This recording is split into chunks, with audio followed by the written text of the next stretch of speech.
Pada tanggal 28 Desember tahun 2019, mungkin bisa dikatakan sebagai salah satu hari yang paling bersejarah bagi timnas Indonesia. Karena saat itu, pelatih asal Korea Selatan tidak lain tidak bukan yaitu Sintayong resmi dipilih oleh PSSI untuk memimpin timnas Garuda. Saya melihat potensi dari sepak bola Indonesia.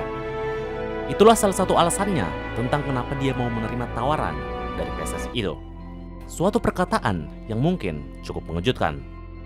Karena saat itu, Indonesia berada di ambang kekacauan setelah gagal total pada kualifikasi Piala Dunia tahun 2022 dan harus terjatuh ke posisi 173 dalam ranking FIFA. Simon McManamy yang menjadi pelatih sebelumnya menjadi salah satu orang yang paling dibenci oleh supporter Indonesia pada saat itu. Tidak sedikit supporter dan masyarakat yang memutuskan untuk tidak mau menonton timnas lagi dikarenakan performa Garuda yang buruk itu. Dengan segala kekacauan ini, datanglah Sintayong, orang yang diharapkan bisa meredahkan semua ini. Selamat datang kembali di channel Tofu. Dan di video kali ini, kita akan throwback ke belakang untuk melihat awal dari kepemimpinan Sintayong bersama timnas Indonesia.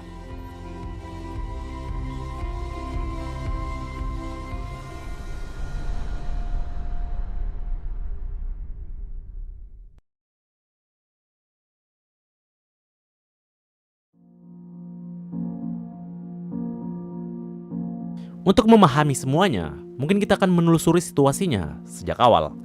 Jadi saat itu, setelah hasil buruk timnas Indonesia di bawah asuhan Simon McManamy, PSSI mengadakan rapat dadakan untuk membahas tentang masa depan kursi kepelatihan timnas Indonesia.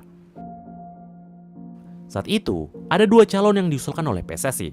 Yang pertama adalah Luis Mia yang merupakan mantan pelatih timnas edisi tahun 2017-2018 lalu, dan juga Sintayong yang merupakan mantan pelatih Korea Selatan yang pernah mengalahkan Jerman pada Piala Dunia tahun 2018 lalu. Dari kacamata supporter, kedua pelatih ini sepertinya mempunyai track record yang cukup bagus.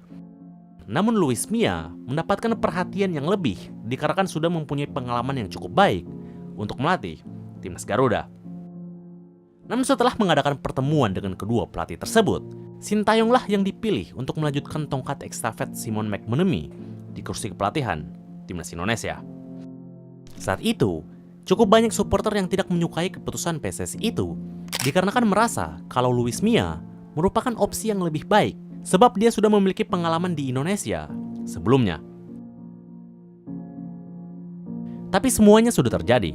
Tidak ada lagi yang bisa mereka lakukan selain menerima keputusan PSSI itu dan mengharapkan hasil yang terbaik di bawah kepemimpinan pelatih asal Korea Selatan tersebut. Ketika tiba, Sintayong langsung menjelaskan kalau targetnya bersama timnas untuk membenahi sepak bola tanah air dengan membangun pondasi dari awal melalui pemain-pemain muda. Dia juga menyoroti kalau pemain Indonesia mempunyai masalah di fisik, terutama pada babak kedua ketika permainan sudah memasuki menit ke-60. Nah, maka dari itu, menurutnya perbaikan dari level junior sangat diperlukan untuk mengatasi hal seperti ini. Makanya saat ia datang, dia langsung diberikan dua jabatan sekaligus, yaitu untuk menangani timnas senior dan juga menjadi konsultan untuk tim nasional kelompok usia. Nah, saat itu, untuk target objektif dari PSSI adalah untuk membawa timnas senior mengukir prestasi di AFF 2020 dan juga menyiapkan pemain untuk Piala Dunia U20 yang direncanakan akan diadakan pada tahun 2021 dengan Indonesia sebagai tuan rumah. Pada latihan perdana timnas, Sintayong mengumpulkan 28 pemain U19 di Chiang Mai, Thailand. Hal ini dilakukan dengan maksud melihat potensi mereka, sekaligus melakukan uji coba dengan tim dari Thailand dan juga Korea Selatan. Sepertinya sudah jelas kalau tim ini adalah awal dari seleksi timnas U20 yang direncanakan akan bermain pada Piala Dunia U20 tahun 2021. Jadi dalam pemusatan latihan yang dijalankan di Thailand itu, timnas Garuda U19 menjalani uji coba bersama 5 tim. Dan dari uji coba tersebut, hasilnya mereka mendapatkan 4 kali kekalahan dan sekali menang. Nah, setelah itu, Sintayong bertolak ke Jakarta dan memanggil sekitar 30 pemain timnas senior untuk pemusatan latihan yang berlangsung di Stadion Madia. Pemain-pemain tersebut adalah kombinasi dari pemain yang tampil bagus di Liga 1 dan juga beberapa pemain muda U19 yang dinilai layak masuk oleh Sintayong.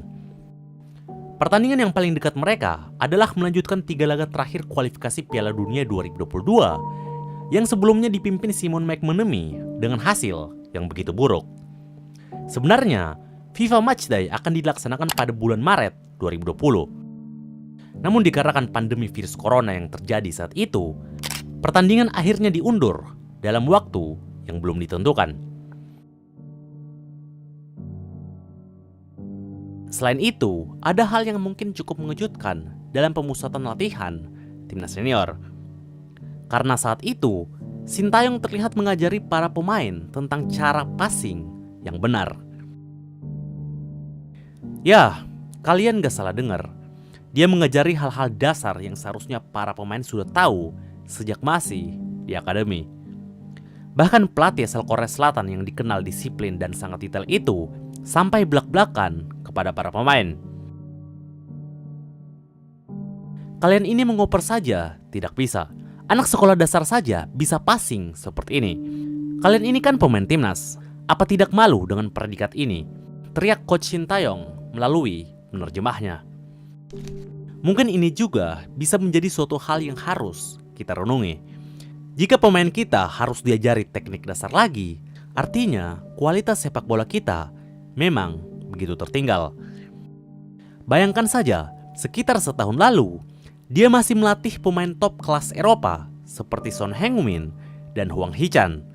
Dan sekarang, ia justru harus menerima kenyataan untuk melatih tim nasional yang harus diajari lagi hal-hal dasar dalam sepak bola. Sintayong tentunya sudah tahu dan mengerti kalau ini akan menjadi perjalanan yang sangat panjang. Jika melatih timnas Korea Selatan sama saja dengan memulai dari nol, artinya melatih timnas Indonesia sama saja memulai dari minus. Sementara itu, dampak dari virus corona tampaknya juga ikut menyebar ke kompetisi tanah air. Karena saat itu, Liga 1 yang baru berjalan selama 3 pekan harus diundur dalam waktu yang belum ditentukan juga. Ini tentunya merupakan kabar yang bisa dibilang buruk, karena jika tidak adanya kompetisi lokal, Sintayong yang baru saja memimpin Garuda bersama 3 bulan, tentunya akan kesulitan untuk mencari pemain yang optimal. Bahkan saking sulitnya, pada pemusatan latihan selanjutnya yang digelar pada bulan Juli 2020, Sintayong harus mengumpulkan total 75 pemain yang terdiri dari 29 pemain senior dan juga 46 pemain U19 untuk menyeleksi mereka.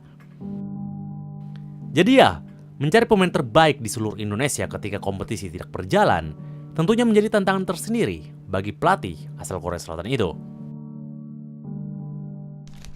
Bahkan akibat dari pandemi virus corona, kompetisi-kompetisi lainnya seperti Piala Asia U19 dan juga Piala AFF yang direncanakan digelar pada tahun 2020 terpaksa ikut dibatalkan. Dengan penundaan kedua kompetisi tersebut, membuat tidak adanya aktivitas resmi sepak bola di Indonesia sepanjang tahun 2020.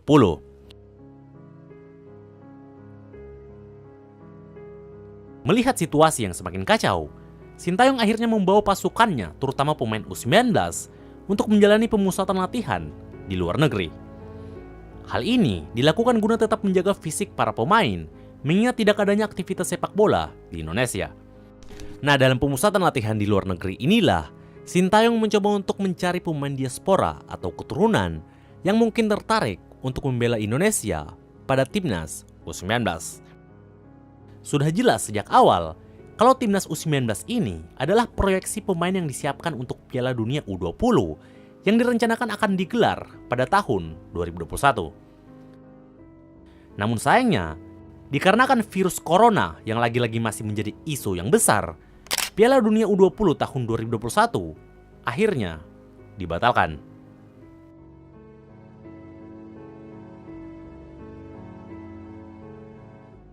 Tampaknya ini menjadi tantangan yang besar bagi Sintayong.